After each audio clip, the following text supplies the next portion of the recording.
Give the commander that hip pocket firepower, that hip pocket ISR, as far forward as we can get it. That's unmatched by any other platform in the Air Force.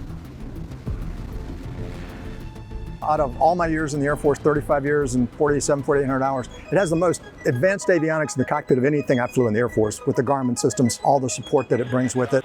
Anything that fits the MIL standard 1760 interface, we can plug and play. So you do see the 2.75-inch rockets, the Hellfires behind me. We have integrated standoff precision-guided munitions, H&P 400 machine guns, dropped 500-pound class precision-guided bombs. It has the same level of communications and ISR capabilities and even weapons capabilities of some very high-end platforms. So it enables any partner around the world to be able to integrate with the joint force, whatever it may be operating in that area, as well as joint forces on the ground.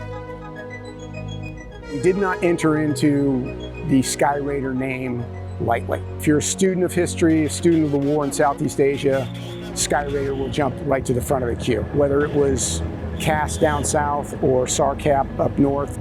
They were always the one that would be right in the middle of the rescue of any guy on the ground. They'd be taking a lot of ground fire, and very often they didn't make it back. You know, we are standing on the shoulders of giants. I am absolutely sure that we will meet that requirement.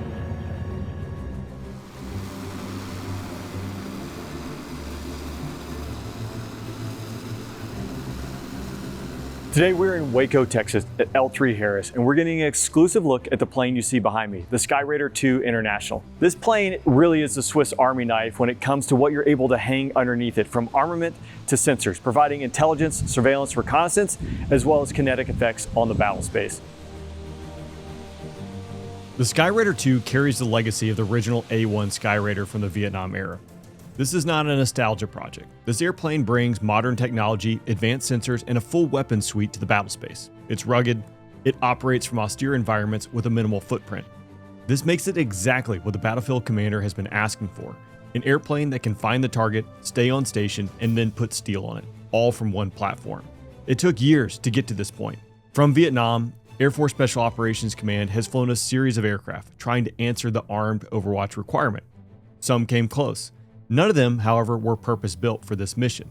In 2017, the Air Force launched OA-X, a competition to find a dedicated, light attack platform, a purpose-built solution for persistent intelligence, surveillance, and reconnaissance and precision strike. In 2022, L3 Harris was awarded the contract for the Skyraider II International. And in the spring of 2025, the first OA-1K Skyraider II was delivered to Air Force Special Operations Command. This is how the Skyraider II is built and the team that builds it. Well, it started life as an 802 air tractor crop duster. By being able to operate in austere forward locations, I don't drag that logistical footprint with me. So I give the commander that hip pocket firepower, that hip pocket ISR, as far forward as we can get it. There is armor plating underneath key parts of the engine. There's armor plating under the header fuel tank so you don't lose that. There's armor plating under the cockpit, in the side walls of the cockpit. It has bulletproof glass in the front three panels there. We have self-sealing panels in the wing, and then we have foam, which is fire suppression in the wings there. Beyond that, we have very similar capability for flares, LE-47s that the rest of the Joint Force has. AFR-47s for the missile warning. Basically give you almost a 360-degree look around the airplane.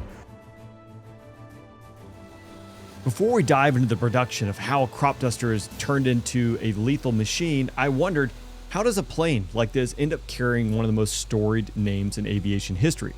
Well, in the special operations world, aircraft controlling the air stack, the one that has the full picture and is responsible for sequencing aircraft in and out of the stack, deciding who shoots, who stays on station, and who goes home, is called the warden. And we took that when SOCOM started looking for the light attack airplane, and we turned that into what we called Sky Warden II. The Sky Warden comes from the warden name, where some of our SOCOM forces, once they got on cap, they were recalled warden to be able to control the entire stack of airplanes there and bring in what was needed and send the others home. When L3 Harris entered the OA-X competition, they named their platform the Sky Warden, referencing this warden role. And when Air Force Special Operations Command awarded the contract and actually took inventory of the aircraft, they gave it its official name, one that carried a lot of history with it. When we started this program at Light Attack, we called it Skyward. SOCOM, as they fielded the airplane, gets to name the airplane anything they choose, so it goes to the lineage from the old A1 Sandy Skyraiders to now the Skyraider II. If you're like me and wondering how does a crop duster become the Skyraider II, well, that's why we're here in Waco on the production line at L3 Harris to see how an 802 arrives to the factory and then just 4 months later leaves as a combat-ready aircraft. Behind us, we just received our newest addition to the production line. Came straight from Olney, Texas, from our partner Air Tractor International. They're actually celebrating a significant milestone next month, which is going to be the 5,000th delivery of aircraft from their facility. That's impressive. Yeah, it's pretty significant. Yeah, so this is brand new. It is getting ready to start its life moving through the production line to become a Skyraider II. So with that, I would like to jump over, if we can go take a look at, I guess, some of its sister planes that are already on the production line and walk through that. Does that sound good? Absolutely, follow me. Cool.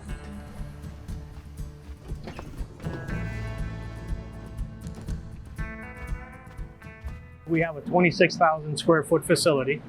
We have 2 rolling production lines that are offset a month from each other. So that aircraft you saw now is going to go into the leading production line, which is going to be this one right here. Once the aircraft arrives, we do our standard preservation, making sure that the aircraft is ready for induction. And Station 1, which is what we have right here, we actually do all of our mechanical modifications. So as the aircraft is delivered from Air Tractor, it has certain components that do not make it into the final baseline. So in this particular station, it takes about 30 days where we go through and do the modifications. We take off all of the things that are not going to deliver it in the final configuration. And then we start doing our own mods where we need to do some structural modifications to the outside mold line of the aircraft. Stripping the airframe down is just the beginning. The real transformation happens at Station 2, where the Skyraider II gets its nervous system. Modern combat aircraft run on data. Sensors, weapons, communications, displays. All of it requires a lot of wiring, and a significant amount, all of which is built right here in-house. We install about 300 harnesses here. Combined weight is probably 1,000 pounds worth of harnessing that goes through. We actually have a back shop in-house on the other side of the hangar where we build all those harnesses right here. 4 months, that's how long it takes to turn a crop duster into a combat-ready aircraft. Along the way, some modifications are pretty creative. For example, the 802-gallon hopper. That's the tank that normally carries the fertilizer on the air tractor and also contributes to part of its name. A portion of this space becomes extra fuel, extending the persistence of the airplane over the target, while the rest becomes structural space for avionics. The one thing that doesn't get touched in this process, though, is the PT6A engine, and it's earned that right. It's one of the most proven turboprops ever built. I personally have over 1,500 hours with PT6 engines. They're incredibly reliable, and you can find them across the globe. When something works, you don't need to fix it. Another truly impressive aspect is the fact that all of this can be taken apart in a matter of hours, put in a transport aircraft, and flown across the globe, and the Skyraider can be reassembled in a matter of hours. If you look at the aircraft, the wings are massive. Our team can disassemble the aircraft in about 14 hours and get it ready for shipment in either a C-17 or a C-5. With 6 weapon stations capable of carrying 6,000 pounds of ordnance, the next question really is, what can this thing actually drop? To put it simply, if it fits a military mount, the Skyraider II can shoot it, drop it, and launch it. It's the ultimate plug-and-play system. It has 6 weapon stations, and each weapon station is capable of carrying 1,000-pound class stores on every station. So in total, up to 6,000 plus pounds of ordnance. This plane is currently outfitted with an AAR-47 missile warning system coupled with an ALE-47 countermeasures dispensing system. So you see one countermeasures dispensing bucket on each wing capable of dispensing up to 30 flares at a time. We are also carrying sensors pods with an MX-15 and the MX-20, and then we have a station that is available and open to integrate another sensor pod depending on the particular customer's needs and their mission set of the day. The Skyraider II is built with a complement of self-protection systems. One unique aspect is how the cockpit is designed. A unique cage is constructed around the crew, able to withstand 28 Gs. They also incorporate airbags into the seatbelts to protect the crew. Obviously, the goal is not to have to rely upon any of these, and that's why the Skyraider incorporates modern self-protection systems as well as some unique design characteristics to provide additional protection to the plane and the crew. We've added armor panels to protect both the key parts of the engine, the fuel system. We have self-sealing panels on the wings. There's armor on the sides of the cockpit, under the cockpit, and then there's bulletproof glass in the front 3 panels there. So that protects the vital aircraft systems as well as the crew. And then we add in the types of missile warning flare dispenser systems that most of the people around the world are familiar with, AR-47s, ALE-47s, to be able to carry flare on both wings and have missile warning systems looking in both directions on both wings. It doesn't matter the number nor the type of ordnance you can carry underneath your wings if you cannot effectively see and communicate with those on the battlefield.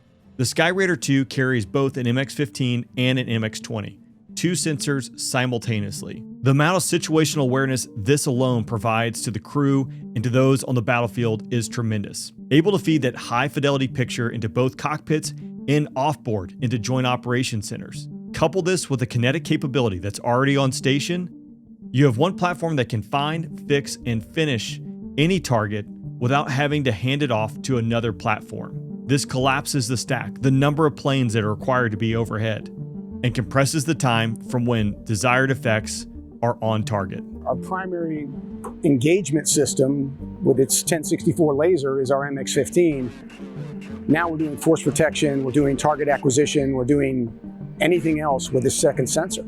Normally, you're going to have to choose whether you are going to look at the bigger picture of the battle space or be able to zoom in for a precision strike. However, the Skyraider II is packed with a dual sensor setup, allowing the crew to do both zoom in and maintain that bigger picture situational awareness. The MX-15 is basically designed to control and employ the weapons in a small area with very focused look on it. The MX-20 is good at surveilling a bigger area and watching everything around what may be going on in the area while you're targeting weapons with that. So you have a full range of ISR capability between the 2 sensors over a wide area to be able to do that. And you can have your combat systems officer running one, the pilot in the front can run one, the combat systems can run both, you can run both. There's a lot of flexibility in there. So why not just do this all with an unmanned aerial system? I think that's a fair question. And I think the main point it comes down to is lag. Unmanned aerial systems require beyond line of sight communications, which is a massive infrastructure in and of itself. But this means that the data, every command, every sensor feed, every targeting input is traveling through that communication architecture before it gets acted upon. In a static environment, that's manageable. In a dynamic combat situation, those few seconds of lag can make the difference between hitting the target and missing it. There's also something that no unmanned system can replicate. A pilot rolling up, looking out the window, and making a real-time judgment call based upon what they're seeing and what they're hearing from the forces on the ground.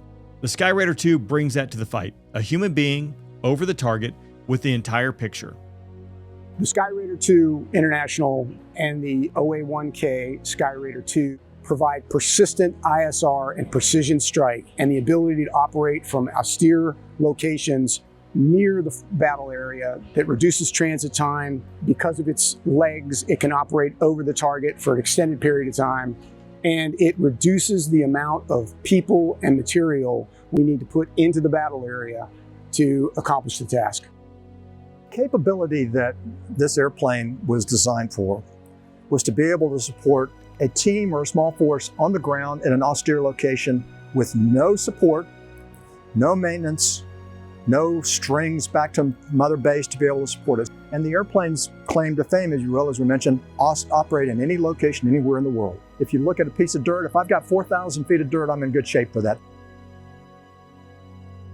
When I was a program manager, I always figured out nobody knew how the airplane was going to be operated until you put it in the hands of the first lieutenant and he went out there and figured out all the unique things it can do. And we're just at that phase right now. And when that first lieutenant rolls in, the guys on the ground will know exactly what's overhead and exactly what they're capable of. As a former ground operator, I think I can speak for the current ground operator. When they hear the Skyraider name, they know they're coming. They know they'll stay on the battlefield until it's done. And they know that if something happens, there'll be one more right behind it to come in and pick up the mantle.